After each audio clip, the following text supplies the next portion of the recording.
Oke, bismillahirrahmanirrahim. Assalamualaikum warahmatullahi wabarakatuh.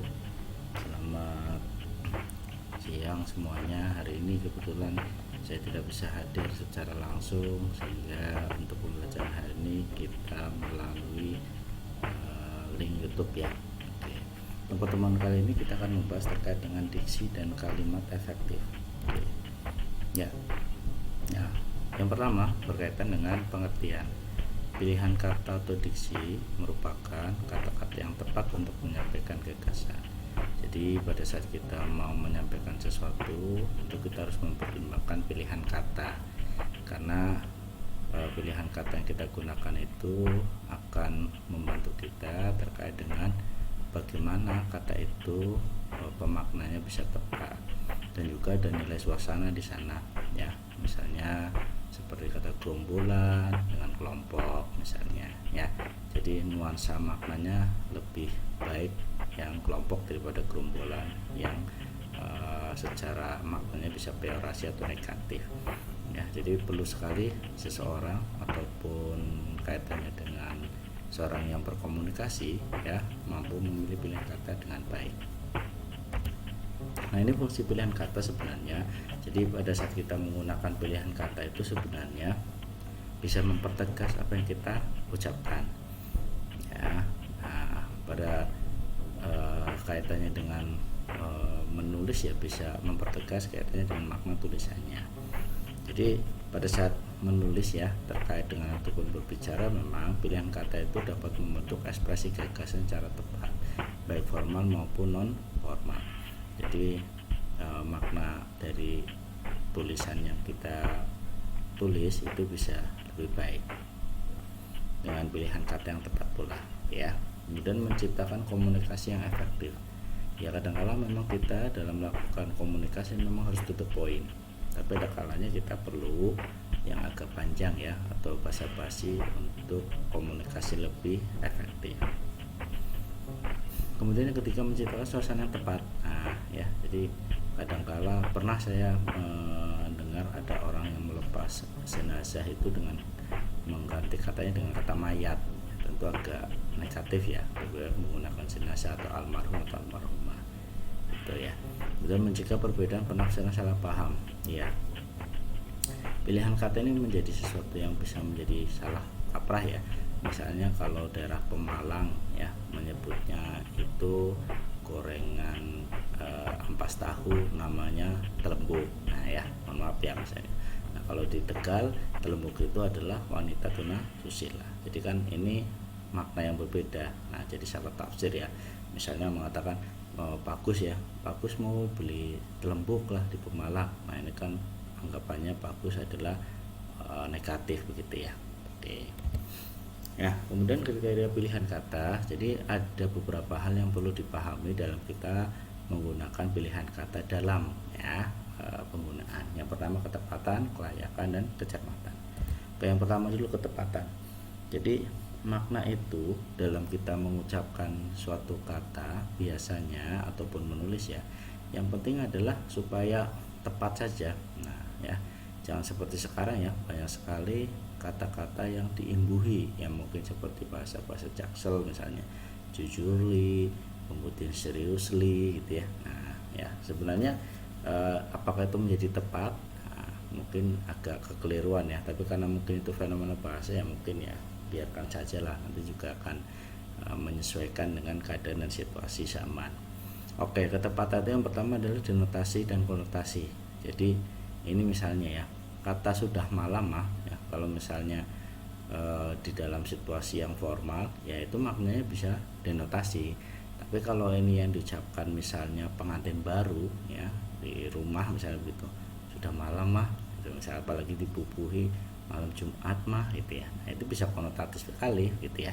Jadi bisa diperhatikan, maka di ranah tulis bisa berbeda ya. Misalnya WA suami kepada istrinya yang mungkin sedang pergi pengajian gitu ya, tapi mungkin di atas ini balita 50 tahun ya, bayi 50 tahun karena ya mungkin sudah malam mah itu denotasi ya maknanya sebenarnya. Tapi kalau mungkin tadi nah ya pengantin baru WA begitu sudah malam mah gitu ya. Nah, mungkin ya maknanya berbeda dengan tadi yang disuruh pulang tapi melakukan aktivitas yang lain. Yang kedua adalah eufemisme. Jadi ada kalanya pada saat kita melakukan komunikasi kita memilih kata yang maknanya lebih baik. Nah, ya ada kata miskin dan ada kata prasejahtera kurang itu ya. Kemudian kalau kelaparan ya mungkin kita dengan rawan pangan. Ya kalau kita mau mengata-ngatai teman kita bisa saja ya buruk rupa, misalnya kurang tampan ya kurang cantik gitu ya. Nah misalnya itu menjadi eufemisme. Kemudian yang kedua adalah kelayakan dan kesesuaian. Nah kelayakan itu sendiri nanti dibagi menjadi beberapa. Ada kelayakan gramatikal. Nah kelayakan gramatikal itu berkaitan dengan bentuk ya. Gramatikal itu bagaimana susunan kalimat ataupun komposisi katanya begitu. Nah, kalau kita lihat ya, diliputi yang pertama adalah kelengkapan bentuk. Nah contohnya begini, ada kalimat yang bertulis begini, beda dengan daerah di sekitarnya, kota Salatiga merupakan daerah sejuk. Nah kalimat yang kedua, berbeda dengan daerah di sekitarnya. Nah imbuhan ber tadi dengan kata beda yang diawali karena itu menjadi keterangan misalnya untuk pelengkapnya. Nah itu menjadi lebih enak ya. Nah, secara bentuknya lebih bagus, lebih nyaman didengar. Nah gramatikalnya juga akan lebih bagus kalau bentuknya daripada tanpa imbuhan ber. Dia belum dapat mendali. Ini juga sama. Maka cara gramatikal karena ini kalimat aktif ya, maka mungkin menggunakan itu imbuhan mau misalnya. Maka dia belum mendapatkan mendali satupun. Nah kadang-kadang kan kita menggunakan itu ya. Misalnya kata-kata tertentu ya. Akan pergi misalnya ya, saya akan ibu makan gitu ya, saya sedang makan ya, makan roti. Nah ini kan biasanya juga kelengkapan bentuknya kurang, maka lebih baik dilengkapi. Kemudian yang berikutnya adalah kelayakan atau kesesuaian. Masih sama kelayakan atau kesesuaian. Yang kedua adalah kesejajaran bentuk. Jadi pada dasarnya ya kata yang kita gunakan itu kan sebenarnya ada kesesuaian makna ya. Nah, biasanya jadi kalau bisa lihat itu misalnya koordinatif atau subordinatif misalnya begitu ya. Nah di sini contohnya misalnya lembah itu dalam, luas dan keindahannya luar biasa. Nah di sini lebih baik diganti dengan lembah itu dalam, luas dan ya beda di atas ya, lembah itu dalam, luas dan indah luar biasa. Keindahannya dihilangkan saja ya karena ya sudah maksud ya, itu kan kalimat majemuk katakan ya, lembah itu dalam ya, lembah itu luas, lembah itu indah luar biasa, bukan keindahan, itu ada keindahan. Kemudian yang ketiga ya, contohnya keindahannya meliputi pembelian buku, kegiatannya meliputi pembelian buku, katalog, peminjaman buku. Nah sebenarnya kesejajaran itu kalau sudah membuat katalog, ini bagian kearsipan ya, maka pengaturan pinjaman buku urutannya begitu ya, jangan sampai urutan tidak sejajar ya karena berkaitan dengan tulisan itu. Nah berikutnya yang ketiga adalah kesetaraan urutan ya. Biasanya kan kita ada pola-pola tertentu ya, misalnya biasanya pada saat tulisan tertentu nama badan usaha misalnya kita menggunakan polanya pola menerangkan diterangkan. Nah ini salon Santi ya atau Santi salon, ini kan polanya pola Inggris ya. Nah kalau kita kan salon Santi bukan Santi salon ya jadi itu misalnya Santika hotel ya, hotel Santika, kita kan polanya diterangkan menerangkan ya, jadi begitu ya. Karena contoh yang lain misalnya PP yang ada suka naik bus, nah PP itu artinya ya pergi pulang kan begitu ya, jangan pulang pergi. Ini juga kesetaraan urutan ya, misalnya seperti itu. Nah berikutnya ada kelayakan geografis yang kedua ya, kalau tadi terkait dengan kelayakan kepaduan ya, yang berikutnya adalah kedua kelayakan geografis. Jadi ada kalanya kita menggunakan itu dengan dialek ya, contoh warung, kita ngomongnya warung makan ya, kedai kopi gitu ya. Nah, sama seperti danau, telaga dan situ, ini juga harus tepat ya, jangan sampai kemudian maknanya salah gara-gara tadi aduh saya melihat situ misalnya, padahal dia sedang di Danau Maninjau misalnya Danau Toba misalnya. Nah itu gitu ya. Jadi ini tidak pas juga, harus paham sekali itu ya. Kemudian yang ketiga atau yang C, kelayakan temporal. Ya kadang-kala kan begini ya, bahasa itu dinamis sehingga ada kalanya bahasa itu memerlukan ketahanan ya, sehingga kemudian kata itu menjadi kata yang konsisten.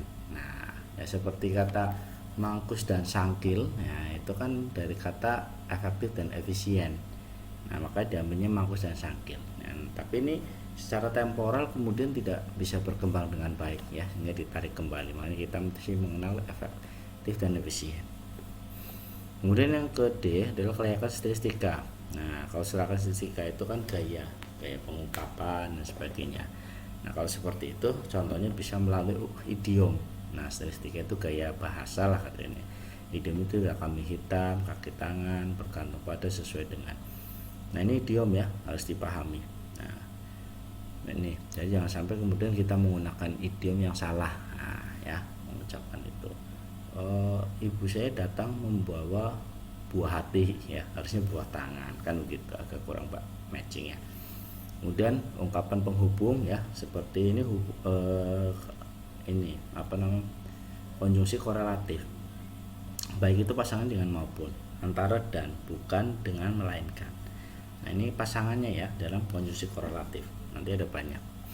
Kemudian ada istilah teknis. Nah ini ya, istilah teknis itu yang penting diucapkan, tahu maknanya, bisa disematkan dalam apa yang kita tulis, apa yang kita sampaikan. Jadi jangan sampai kemudian kita salah ya. Misalnya misalnya keseleo lidah ya, atau slip of tongue misalnya, kata mobil jadi boil karena kita tidak biasa mengucapkan. Contohnya begitu ya, statistika. Kemudian ini ada masih kecermatan. Nah kalau kecermatan ya, ini kadangkala kan begini ya, penulisan kalimat dan sebagainya kadangkala tidak sesuai.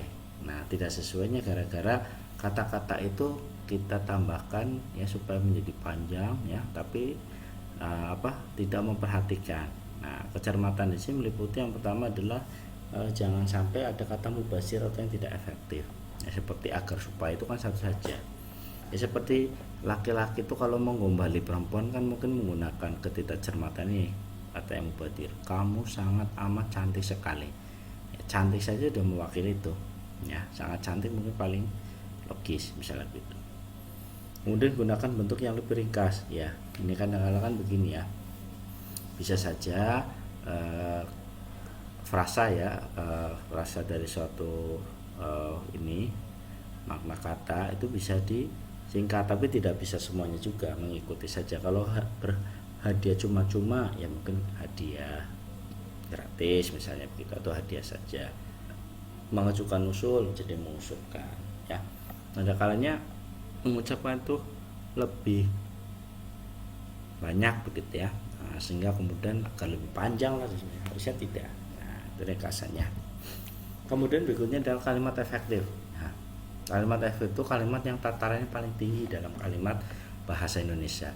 Nah kalau sudah seperti itu, maka di bawahnya kalimat efektif itu adalah semua aturan yang ada di dalam kalimat ya, misalnya huruf kapital ya, kemudian ada misalnya titik koma, termasuk salah penggunaan ejaan misalnya begitu, kata baku itu masuk ke dalam kalimat efektif semua. Nah kalimat efektif itu yang pertama ya, syaratnya adalah mengungkapkan gagasan secara tepat, sehingga kalimat yang diucapkan oleh kita ditangkapnya sama begitu ya. Nah, itu yang pertama. Benaran tidak menjadikan pendengar pembaca tidak bertanya-tanya. Iya, jangan sampai kemudian yang kita ucapkan menjadi ini ya, semacam ketidaktahuan pendengar atau yang membaca sehingga perlu dipertanyakan ulang. Nah makanya kalau misalnya menulis itu ya, misalnya hal-hal jangan sampai kemudian maknanya ganda. Nanti ada contoh-contohnya banyak ya. Misal kalimat ya, ada kucing makan tikus mati, kira-kira dapat menjadi berapa maknanya kalimat. Nah misalnya kucing makan tikus mati, jelas yang mati. Kucing makan tikus mati, kucing makan tikus mati. Nah ini harus hati-hati ya. Berikutnya sesuai dengan kaidah kebahasaan ya, huruf kapital, punktuasi, tanda baca dan sebagainya. Tidak bertele-tele, tidak berbelit-belit ya, menyesuaikan ya. Tapi memang kadang-kadang kita menggunakan kata dalam itu terlalu berlebihan, dalam, untuk ya. Nah tuh. kemudian enak didengar dibaca ya. Intinya pada kalimat efektif itu pilihan katanya jangan sampai kemudian menjadikan orang itu tersinggung gara-gara tulisan kita sarap gitu ya. Nah, jangan sampai begitu. Oke, kalimat efektif syaratnya gitu ya. Nah, ini kalimat efektif ya masih sama. Yang pertama adalah kemaknaan. Jadi kalau kemaknaan itu dimanapun kalimat itu, tulisan itu dipindah, maka harusnya pemaknaannya itu tetap menjadi pemahaman dari yang membaca ya.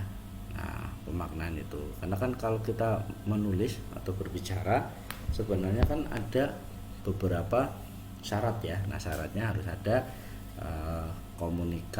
komunikator ya, komunikan gitu ya. Nah, orang yang bicara, orang yang mendengarkan. Nah, salah satunya juga adalah apa yang disampaikan. Nah, sehingga ada mewakili pikiran tadi adalah orang yang menyampaikan. Ya, kemudian tetap pemahaman. Jadi pemahamannya bisa konsisten ya. Seperti kata ban ya di dalam karate itu kan artinya karate ya, itu kan artinya sabuk. Nah, ya itu kan karena itu ya. Tapi ada juga maknanya ban itu adalah tadi terkait dengan mobil dan sebagainya ya, sepeda motor. Yang penting kalau kalimat efektif itu tetap diuji dimanapun, letaknya di mana, maknanya harusnya sama gitu ya. Berikutnya yang kedua adalah keformalan. Nah, keformalan ada banyak, ada kesepadanan, paralel, ketegasan, kehematan, kecermatan, kepaduan, dan kelogisan. Oke, kita mulai pertama adalah kesepadanan. Nah, jadi kesepadanan itu berkaitan dengan keseimbangan antara pikiran dan struktur bahasa ya, melalui kesatuan di dalam tulisannya. Ada kalanya kan begini ya, misalnya jadi pada saat menyampaikan sesuatu begitu ya, ada kalanya kan kita ingin langsung to the point ya, sehingga kemudian menghilangkan beberapa komponen di dalam kalimat. Nah, kesepadanan itu sebenarnya berkaitan dengan bagaimana ya orang itu bisa menangkap terkait dengan makna yang disebutkan di dalamnya. Oke ya. Maka yang pertama cirinya kesepadanan itu mempunyai S dan P ya, subjek dan predikat. Itu kalimat inti memang. Inti kalimat itu hanya subjek predikat ya. Nah, itu misalnya gitu. Ya, di bagian pertama, bagi semua wartawan meliput harus segera memulai dari data ya, apalagi yang bawa. Ya, ini bisa rancu. Makanya subjeknya, predikatnya harus jelas gitu ya. Nah, semua wartawan gitu. Semua wartawan meliput kegiatan lingkungan kampus harus segera memperoleh data.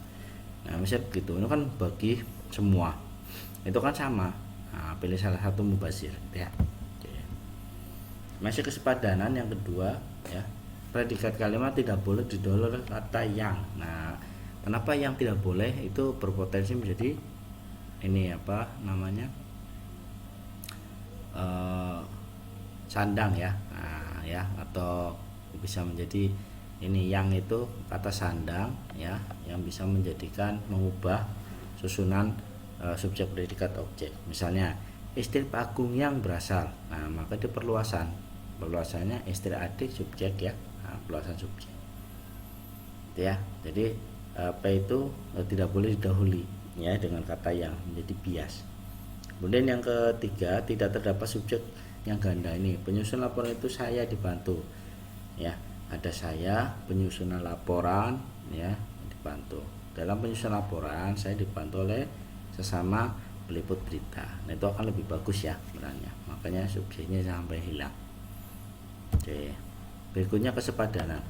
Nah, kesepadanan di situ berkaitan dengan konjungsi. Nah, ada konjungsi intra kalimat. Nah, berarti di dalam kalimat ya, dipakai pada kalimat tunggal biasanya. Misalnya kami datang agak terlambat titik. Nah, itu nggak boleh karena sehingga itu adalah konjungsi koordinatif. Makanya kemudian tulisannya kan di situ, kami datang terlambat sehingga, tidak usah tanda titik, koma dan sebagainya gitu ya.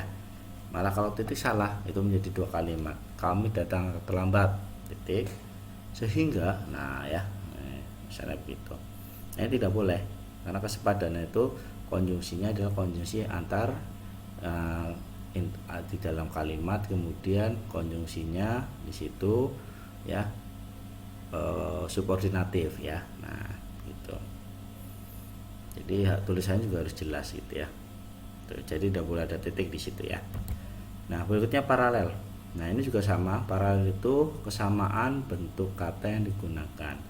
Jadi kalau memang diperhatikan ya, misalnya ini kan bentuk kata yang digunakan harga minyak dibekukan, atau ya itu kan harusnya konsisten sama. Dibekukan lawannya dinaikkan, kan itu ya. Ya lebih enak didengar saja. Yang kedua juga memang paralel. Kalau imbuhannya ini kan pasif semua ya, harus semua. Harga minyak dibekukan atau kenaikan secara lurus. Ini kan jelas ya, baca itu tidak enak. Nah, ya ini paralel, kesamaan bentuk kata yang digunakan ya. Jadi kalau tadi D-nya merupakan ini ya terkait dengan pasif ya, maka di yang berikutnya juga sama itu misalnya ya, dinaikkan. Dan nah berikutnya ketegasan. Nah ini ya fokus ya, dalam mengucapkan kita kadang-kadang kan ada yang difokuskan. Nah fokusnya di mana? Kalau fokusnya sebetulnya ketegasan. Yang pertama, ketegasan atau penekanan ya adalah suatu perlakuan penonjol pada ide pokok. Nah caranya bagaimana? Yang pertama, meletakkan kata yang ditunjukkan di awal kalimat. Nah ini antara yang pertama dengan yang kedua, bupati mengharapkan rakyat ya. Harapan bupati ialah sama-sama begitu, tapi orang akan lebih nyaman membacanya langsung bisa dipahami pengertiannya melalui tadi ya, misalnya seperti itu ya. Jadi terkait dengan ini lebih baik letaknya di depan ya. Harapan bupati ialah, itu orang bisa menangkapnya daripada benar bupati mengharapkan atau bupati dalam kaitannya kerjasama melakukan ini. Nah kalau actionnya akan lebih bagus ya. Kemudian berikutnya yang kedua, membuat urutan bertahap ya. Jadi intinya pada saat menyusun ya inti suatu rangkaian kalimat itu kira-kira maknanya utuh seperti apa, diurutkan saja. Ulangan kata juga masuk ya, melakukan pertentangan ide yang ditonton ya, mungkin bisa juga ya. Oke. Kemudian menggunakan partikel penekanan gitu ya. Ketegasan. Jadi memang harus tegas ya, harus difokuskan makna utamanya mana. Kita harus bisa menyimpulkan dulu ya. Oke. Berikutnya kehematan. Nah kadangkala memang tadi ya, mubasyiria tidak boleh. Nah hemat di sini seperti itu, jadi tidak boleh menggunakan kata ya, seperti tadi menyampaikan saya sangat amat cinta ya. Ya ini kan jadi sangat amat kurang baik begitu ya, karena ini maknanya sama. Nah ini seperti ini contohnya ya. Jadi ada kata frase bentuk lain yang dianggap tidak perlu kadangkala. Contohnya, karena ia tidak diundang maka. Nah ini kan konjungsinya double dalam kalimat. Karena dengan maka lebih baik dihilangkan. Ini menjadi kalimat majemuk tidak kalimat majemuk subordinatif ya, atau tidak setara ya. Kalau di situ karena pun tidak datang iya karena tidak diundang koma ia tidak datang. Jadi dua frasa dua klausa ya berkumpul menjadi satu, namanya adalah ini ya, menjadi kalimatnya lebih bagus ya, hemat begitu ya. Ya iya tidak datang nih karena tidak diundang koma ya. Nah ini wajib ya, untuk koma itu digunakan membedakan induk kalimat dan anak kalimat pada kalimat subordinatif. Jadi kalau kamu hilangkan menjadi salah ya. Nah, supaya tidak menggunakan tanda punktuasi tanda tadi bagaimana Pak? Ya dibalik saja, ia tidak datang karena tidak diundang. Ya, misalnya begitu, pemaknanya sama gitu ya. Oke. Kemudian jangan sampai menjadi tafsir ganda yang kedua ya di kehematan. Contoh itu, istri bupati baru pindah ke rumah dinas. Ini kan ambigu. Istrinya yang baru atau ya istri bupati baru pindah, ini baru pindah atau baru yang apa gitu ya. Ya, maka dipertegas di bawahnya, istri bupati yang baru dilantik pindah ke rumah dinas. Lebih panjang tapi maknanya lebih mengena ya. Intinya kepaduan. Nah ini juga sama ya, kepaduan itu berkaitan dengan kalimatnya itu supaya maknanya utuh ya. Kemudian selain informasinya utuh atau informasinya utuh sehingga dalam penyampaiannya bisa baik ya dalam penjelasannya. Nah di sini contohnya adalah seperti ini, surat itu sudah saya baca. ya. Jadi kalau mau menggunakan kalimat pasif ya subjeknya tetap di depan ya.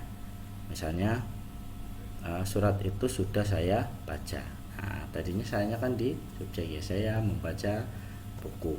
Nah, ya karena itu teksnya menyesuaikan begitu ya, maka di situ juga surat itu pasif ya, karena pemasifan berarti di situ surat itu sudah saya baca gitu ya. Makalah ini membicarakan ya, makalah ini membicarakan ilmu. Nah, harusnya juga jangan membicarakan ya, mungkin berisi ya, makalah ini berisi. Kalau seperti itu membicarakan takutnya diperbolehkan, padahal juga tidak gitu ya. Yang terakhir kelogisan. Nah, kelogisan itu berarti kalimatnya mudah atau mampu diterima secara akal. Nah, ini contohnya, ada contoh dulu waktu jalan-jalan di Rita itu ada tulisannya adalah lomba mewarnai anak. Nah, kalau begitu kan berarti body painting ya, anaknya disiram, cat kemudian ya. Nah, misalnya seperti itu ya, ada putranya, ada putri, ini ya membantulah gitu ya, begitu. Nah, sama halnya dengan apa? Di sini yang logis itu bagaimana ya, jadi lomba mewarnai anak itu kelihatannya anaknya dibuat painting, padahal kan tidak ya. Lomba warnai tingkat anak, bebas parkir juga sama. Jadi kalau ada tulisan bebas parkir, kamu mau parkirnya dibalik ya nggak apa-apa gitu ya, karena bebas parkir. Yang terakhir, terima kasih ya, untuk minggu ini tidak ada tugas, silakan berproses saja ya segera untuk yang tugas-tugas kemarin untuk bahasa Indonesia, begitu ya. Saya pikir itu mudah-mudahan bisa diambil manfaatnya untuk pembelajaran hari ini. Lebih kurangnya saya mohon maaf. Wabillahi taufiq wal hidayah. Assalamualaikum warahmatullahi wabarakatuh. Oke, terima kasih semuanya.